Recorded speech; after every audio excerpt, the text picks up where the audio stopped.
What's going on, everyone? Welcome to another episode of The Remote Investor. I'm Michael Albaum, and today I'm joined by my co-host, Pierre Carrillo. And Pierre, we've got an interesting episode today. We're going to be diving into one of your friends' AMA. Give us the scoop. What's going on? Yep, I have a friend asking for a friend. A friend asking for a friend. This is not my Long-time listener, first-time caller. Yeah. So he bought this property in Chicago for $190. He's put a little over $100,000 in renovations. He bought it as a fix and flip, and now he's trying to sell it. No one wants to buy it. He's done a couple of price cuts and still no bites. So he didn't ever consider the option of renting it out. He had only conceived of it as a fix and flip. So I thought, hey, let's pull this up as a case study. Let's see if there is another option rather than selling that can turn this alligator into a profit maker again. All right, sweet. And for everyone listening who might not be familiar with the term alligator, it's basically a property that you got to feed every single month. It's not cash flowing, it's cash flow negative. So he bought it for $190. It's a 4-bed, 2-bath, 1,440 square feet. He put over $100K into it. Do you know, did he buy this thing all cash or does he have debt on it?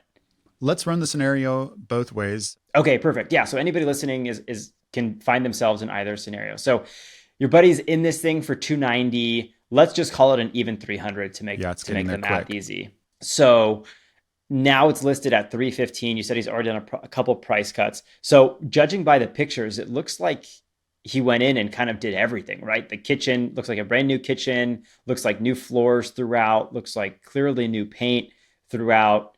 The trim looks nice, stainless steel appliances. I mean, it's a clean looking property. 3-bed, 2-bath, basement looks really nice and clean. Put in it looks like mini splits. All right, so your buddy listed the property, no bites. So what does he do now? So he got into it as a fix and flip. So the first thing that comes to mind is he could just sell this thing at a bit of a loss and move on. Like if he's not wanting to be in the property anymore, it might be an expensive lesson learned. But if he's able to get out of this thing for about what he put into it, he's lost the time, but he's gained the experience. So that I would say is option one. That's probably going to be our least fun option, or that is our very bottom bitter pill. Yeah. But bottom of the stack rank in terms of the options. Do you know, is your friend able to sell this themselves? Are they having an agent that they're working with who's expecting some commission from the sale? Their agent is their property manager who's kind of facilitated the whole deal for them. They have one person who's doing everything, their local representative there. Okay.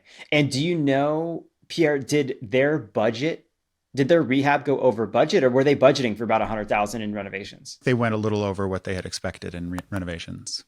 Okay. So it sounds like they missed the mark on their ARV, or their after repair value, which basically means once the property is completed and all the work is done, what's the value going to be? And so for any rehabbers out there, any flippers out there, if you are planning on flipping and rehabbing properties, you have to make sure that you are really specific and really accurate on what your value is going to be after you do the rehab or after you do the repairs, because you don't want to find yourself in this situation where you're trying to sell the property and you can't get the value out of it.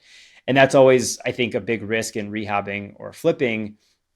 You could do your ARV calcs when you buy the property, or frankly, you should do it before you buy the property. If you're in the flip or you're in the deal for 6 months, the market could change in that time frame. And so there's a really big exposure to the time that you're in the deal.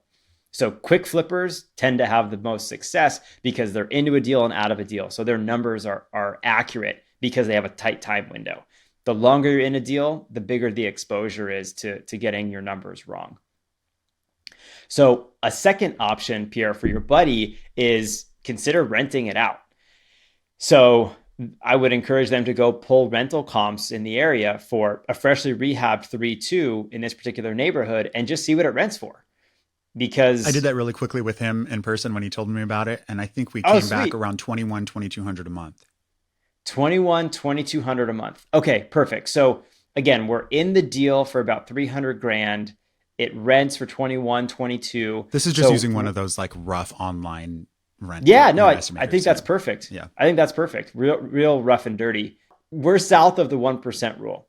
Now, the 1% rule basically says if you can rent a property for about 1% of what you bought it for on a monthly basis. So if you buy a house for 100 grand and then you rent it for $1,000, you should be able to cash flow that with a mortgage. So if your buddy doesn't have a mortgage on this thing, he owns it free and clear. That means he's in it for 300. He could be getting 21, 22 a month. Those numbers could be okay. He might be able to limp by and put some money in his pocket every single month. From a cash on cash return perspective, it's probably going to be pretty light, right? So let's just do some real quick math here. So if he's in it, if he can rent it for 2,200, let's say, I'm going to use the 50% rule, which basically says we're going to take 50% of the income and throw it out the window to expenses, to operational expenses. That's not the mortgage. So that's your property taxes, your insurance, your maintenance, repairs, your any turn costs you have, your management fees. So let's divide that by 2. So that means he's left with $1,100 a month. And if there's no mortgage, that's his quote unquote cash flow. So if we multiply that number by 12, that's $13,200 a year in cash flow. Now he spent $300,000 to get $13,000 in cash flow. So if we divide our $13,200 by 300 grand, that's a 4.4% return. Now that's a cash on cash return of 4.4%. So if anybody listening to this is like, oh my God, that sounds like an amazing return. Well, this type of deal would work well for you. If you're sitting here thinking, yeah, 4.4% is not so great of a return, yeah, maybe this type of deal isn't going to work for you. But so that's another option, right? Is just if there's no debt on this thing, rent it out, collect your $2,200 a month, pay your expenses, and all the while you could consider either selling it as an investment property or selling it to an owner occupant. But that's a much tougher sell because there's a tenant in place, especially if you have a year-long lease. Nobody is going to buy a property as an owner occupant who wants to wait to move in for a year because they're not even going to be able to finance it with an owner occupant loan. So it's definitely becoming an investment property at that point in time. So option 3 is if he's got a mortgage on the place. Well, really, it's the same option. It's rent the unit out. But if he's got a mortgage on it, he needs to evaluate, okay, what is his monthly mortgage payment? So principal and interest, assuming if it's a fully amortized loan, assuming he's paying principal and interest every single month. If it's a flipping loan or a renovation loan, it might be an interest-only loan. Let's say it's like a real traditional rehab loan that's interest only. So he borrowed 300 grand at 10%, which is 30 grand a year. And so if we divide that by 12, his monthly payment's $2,500 a month for just the interest part. If it's principal and interest, it's probably going to be a little bit bigger. So that means he has a $2,500 mortgage expense plus our 50% operating expense, if we're assuming roughly 50% of the income, which is $1,100, right? That's what we said half the income is. So that means in combined, he's got a $3,600 expense for owning this property on a monthly basis. So if can rent it out for 22, that means he's going to be negative cash flow, $1,300, $1,400 a month. Depending on how long he's willing to stomach that for, if he doesn't want to sell this thing for a loss, that's kind of the burn rate that your buddy is looking at. So another option, and this one I'm kind of a big fan of because it takes care of it solves for a couple of different problems, is the rent to own model. And so people listening, you might not be familiar with rent to own, but basically it's kind of like what the name implies. It's you are renting the house out to somebody that has the intention to buy it at the end of their lease. And so this is a really good option for owners and also for buyers. So there are a lot of people out there who have 1099 income or self-employed income that haven't done their job for 2 years or haven't owned their business for 2 years. And unless you have 2 years of employment on your tax returns, a lot of banks aren't going to give you a loan. So you're not going to be able to go buy a house. And so these people might have really stable jobs, really strong income earners, but because they don't have the tax return documentation to showcase that over the last couple of years, they're going to have a difficult time qualifying for a mortgage. And so this could be a great potential person to sell this property to, someone who isn't going to qualify for a traditional loan. And so the way they typically work is they're typically going to pay a monthly amount. A portion of that is going to go towards the typical rent. And then another portion of that is going to go towards essentially building up equity or building up a down payment, such so at the end of their lease term or the end of the agreement, this tenant buyer can go to a bank and say, hey, I've already paid for my down payment. I just need you to come in and finance the deal for me. So hopefully by the end of that time frame, whatever the lease term is, 12 months, 24 months, 36 months, that tenant buyer is now able to go to a bank and get a traditional mortgage. So that's another option. The other way to put this together is to sell it to a tenant or a buyer with seller financing. He could sell it, but he plays the bank for one of these would-be buyers that is having difficulty getting a mortgage.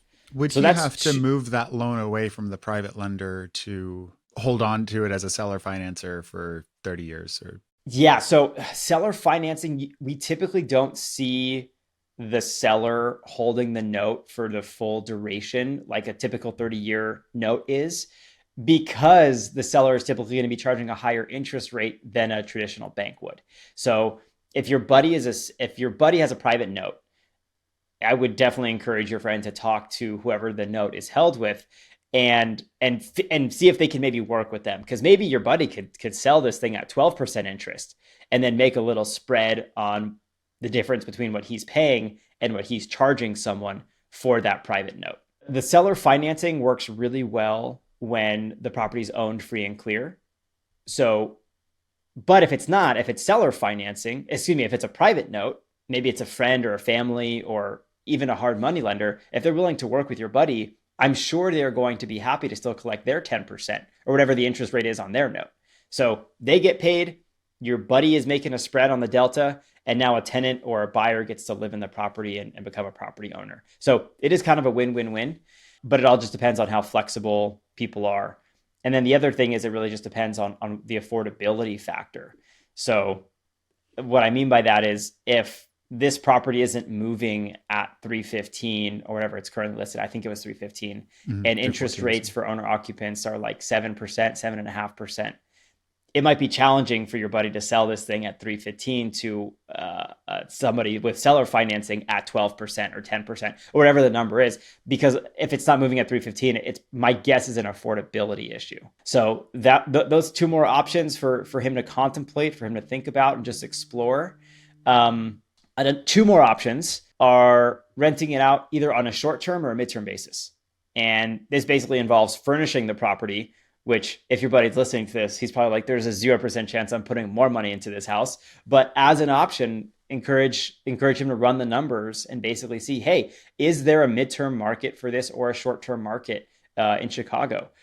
What I love to do, a strategy that I've integrated big time into my portfolio, is furnish midterm rentals to medical professionals. So if this property is anywhere near a hospital or a clinic or some kind of medical facility, there are a lot of travel medical professionals that come to these different facilities and do rotations there for whether 12 weeks or 6 months or a year, what have you. So renting it out on not a nightly short-term basis, but do it on a month-to-month basis with some of these folks, the rents you're able to get are way stronger than if you're doing a traditional monthly rental. A, because it's furnished, and B, because it's on a shorter term contract. C, because these traveling medical professionals often get a stipend from their employer. So they're like, yeah, I don't really care what the price is. I'm happy to pay it because it's just kind of a pass-through expense to whoever the medical facility is. So that's a great option to consider. And a resource that I like using is Furnish Finder. So your buddy can go online right now, go to furnishfinder.com, punch in the address or punch in the neighborhood in which the property is located in, and see all the other furnish finders that are there, the size, what they're charging, pictures, that sort of a thing. Maybe this is a niche market that your buddy can play in if there's not a whole lot of existing inventory in there, or if the existing inventory just sucks. I see that all the time, like people taking pictures with their flip phones and posting them to their furnish finders. It's a lot of mom and pop operators. So if your buddy can come in and be professional and really make the listings pop and the numbers work, it could be really interesting. Then the other, of course, is doing traditional short term, like your Airbnb, your Vrbo, seeing if there's a market for that in this particular neighborhood. could be a real good way to boost the monthly returns to get himself out of this alligator position. And then he can decide whether he wants to operate it as a short-term rental and collect cash flow from that, whether he wants to market it and sell it as a short-term rental to somebody who wants to operate a short-term rental business. That's another way to get out of this if he doesn't want to be in the rental game. I think I'm tapped out, man. Yeah, I think how does that sound? All of them sound like a bit of work, frankly. Yeah, for sure. Like they're all a bit of work. It's getting this thing sold at the price that he wanted to is the easy button. But it sounds like, again, there was either a miss in the evaluation on the front end or the market's changed since he's been in the deal. Say he's wanted to do that and he's had the person that he's working with there locally and they haven't sold it in, it's been months now. Should he consider giving them the boot and going with someone else? Yeah, that's always it's such a good question, Pierre. And it's tough. It's really tough to categorize and drill down into, is this a personnel issue and maybe a marketing issue, or is this a market issue and it's priced wrong, or there's something physically with a property that's the reason why it's not moving. Can't hurt to try changing who's listing it. Put it out there to, reach out to a couple of their agents, give them, basically kind of make them compete for your business. Say, okay, this is the property I'm looking to sell. I'm interviewing a bunch of other agents. How would you market it? What are you going to do for me? What do you think it would go for? What's your plan to market the property? And see where he gets good, warm and fuzzies. Because when you said that it was the same person that's been involved from the start, this is the agent that sold them the property. This is the agent that handled the rehab. And this is the agent that's now trying to sell the property. Is that right? Yes. Something tells me that an agent missed the ball, yes. Right? Like at the end of the day, the buck stops with your buddy. The buck stops with the owner of the property, right? Absolutely. Yeah. I've been in a similar situation and I pulled the ripcord, ripped the Band-Aid off, whatever expression we want to use here, and changed agents. Ended up being that it still took a long time with this new agent, but it was just a better personality fit. And I was so ticked at the agent that sold me the property. It was very similar. The agent sold me the property. It was actually his. He owned the property. He's like, Michael, I got this great deal. It only needs $5,000 in rehab. I'll sell it to you for this. ARV is this. You'll be in, you'll be out, no problem. Well, the ARV wasn't that, and the rehab wasn't that either. So shame on him for telling me that and misleading me, but shame on me for going along with it. Right, you're holding. So this is a prime example of, hey, trust but verify. You got to run all your own numbers as well. Don't take what people are telling you always as fact. Go verify it for yourself. But so that's just, even if he had difficulty selling it using a different agent, it might feel a little better to not have to give the commission to the person that he's already kind of frustrated with throughout the whole process. It's funny. I was just chatting with a friend here locally that does some house flipping and some investing, and a rehab went so sideways on them. Like, oh, the contractor this and that. And I'm like, so the reality is it can happen to anyone. It can happen anywhere. The fact that it's remote does add a layer and degree of complication, but it's something that can't be overcome. People have been doing it for a long time. So I just think it's important to understand and recognize the risks associated with making that decision and making that investment. But I would argue that those same risks are involved with flipping locally or doing rehabs locally. Yeah. So I don't think we can poo-poo. I don't think the remote aspect is the reason this one went sideways. I'll put it that way. Hopefully this was helpful to your buddy. Hopefully this was helpful to everybody listening. If you have a property like this, we would love to hear from you. We would love to analyze it, kind of do an AMA style and talk through what some different options are, because every deal is different. Every property is different. Everyone's situation is different. So if you've got a specific situation that you'd like us to walk through and help you answer, we would love to do that. Leave a comment under this video here. Tell us what your situation is, and we'll take up the case if it's worth it. If it's worth, make sure it's a good one. I mean, even if it's not a good one, but leave us a comment. We'll try to do our best to help answer it. If it's not on a show, we'll leave you a comment back. Thanks everyone for hanging out with us. Really appreciate it. We look forward to seeing you on the next one. Happy investing.